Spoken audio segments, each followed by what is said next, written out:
but equally frightening, I think, is asking the question, how are they actually getting away with this? I should ask you that question. You're the one living here. Would you mean, why isn't the rest of the world appalled by? Exactly. Well, they are. The rest of Well, them are. but not enough. The whole point is that Right. I think an adequate explanation is needed as to how they get away with it. But if you ask this question to a lot of people, they don't actually give an honest answer to it. Oh, you already have an answer, and you're hoping that my answer will be the same as yours. Well, it'd be very nice to get an honest answer. Well, I mean, there's several reasons for that. First of all, the whole world is going in that direction. The world is getting more and more fascist all the time. We just see how, and I will speak a little bit about the UK in a couple minutes, but we see how, with Cameron saying that multiculturalism has failed, and Merkel saying multiculturalism has failed. You're the failures. Multiculturalism hasn't failed. They're the failures, but they're trying to put it on multiculturalism. I mean, certainly we're looking at the logical end of capitalism.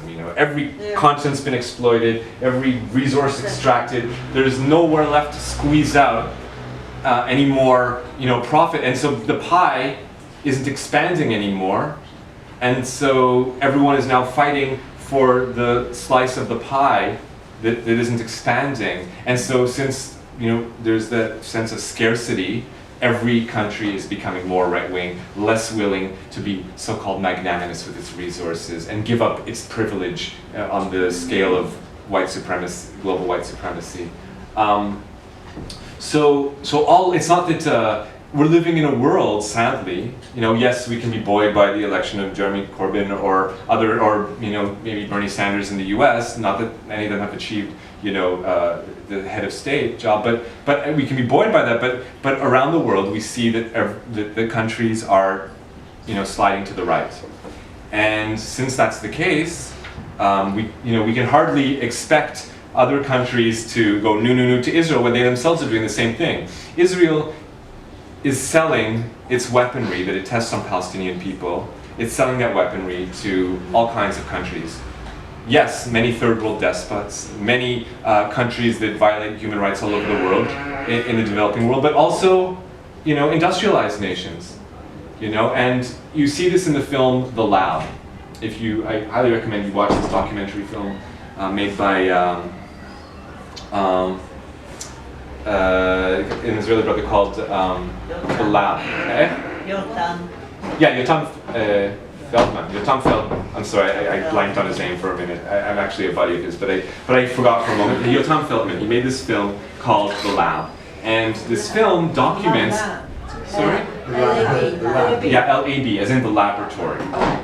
And the film is about how Israel uses the Palestinian people, whether in Gaza or in the West Bank, as test subjects to try out new forms of, human cruelty, essentially, and then markets these weapons to other countries. And so European countries will, on occasion, they'll say, "Oh, tut, Israel, you've built too many settlements," or tut, you're kicking out too many Palestinian people from their homes. But in the end, they'll still award them with these massive contracts to purchase, weapons that have been that have been tested on Palestinian people. So instead of having a race to the top, we have a race to the bottom, where each country is, excusing its horrific behavior, saying that it's worse there or it's worse there.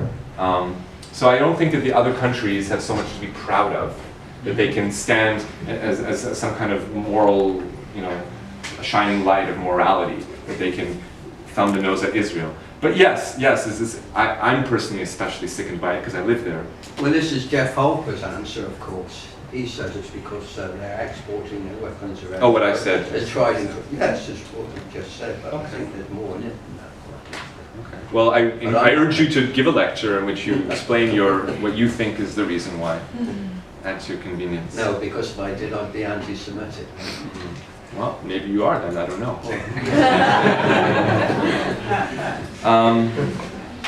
No, I mean, it's obvious that there's, if what you're alluding to is that there's a lobby, a Zionist lobby. Of course there's a Zionist lobby, no one's denying that. You don't have to be anti-Semitic to say that. The Zionist lobby itself is proud of its accomplishments. It's constantly advertising the fact that it is the most powerful lobby in the United States.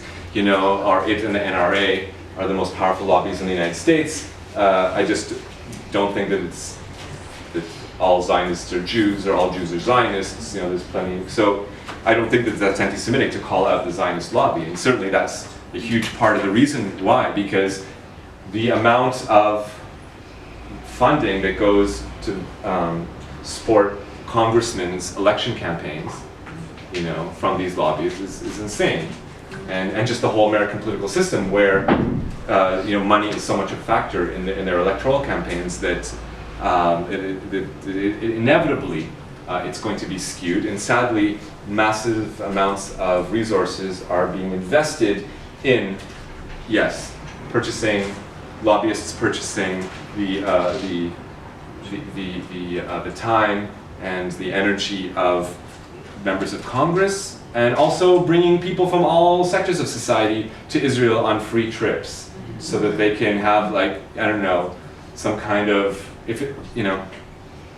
some, you know, amazing vacation where everything they're catered to, every whim is catered to, and they, you know, they're jettisoned in and out of these places, and at the end of it they come off with a great experience, because of course they've been taken to only those specific places where they will, you know, have an awesome time and then be able to go back and be new soldiers for Zionism. Was that what you were alluding to, or was there a third and more anti-Semitic reason that you